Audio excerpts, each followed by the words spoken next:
Doctor BR Ambedkar Konaseema జిల్లా అమలాపురం నియోజకవర్గం ఉప్పలగుప్తం మండలం చల్లపల్లిలో భారీ జనసముద్రం నడుమ టీడీపీ ఉమ్మడి కూటమి అభ్యర్థి ఐతబత్తుల ఆనందరావుకి 50,000 రూపాయలు అందించిన నిమ్మకాయల కుటుంబ సభ్యులు. చల్లపల్లి టీడీపీ సీనియర్ నాయకులు నిమ్మకాయల లక్ష్మణ్ పేరయ్య నాయుడు ఎమ్మెల్యే అభ్యర్థి ఆనందరావును సాల్వాతో సత్కరించారు. ఎమ్మెల్యే అభ్యర్థి ఆనందరావుకు పార్టీ ఖర్చుల నిమిత్తం 50,000 రూపాయల చెక్కును ఆయనకు అందించారు.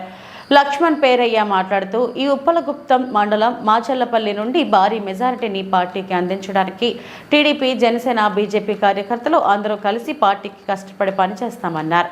ఈ కార్యక్రమం గ్రామ కమిటీ అధ్యక్షులు చెల్లయ్యనాడు, పోలిశెట్టి శివాజీ, సుంకర చిన్నబ్బాయి, దంగేటి బాబులు, గోలకోటి చిన్న, నిమ్మకాయల రాజేష్, ఆకుల జోగేశ్వరరావు, టీడీపీ, బీజేపీ జన సైనికులు, కార్యకర్తలు, మహిళలు పాల్గొన్నారు.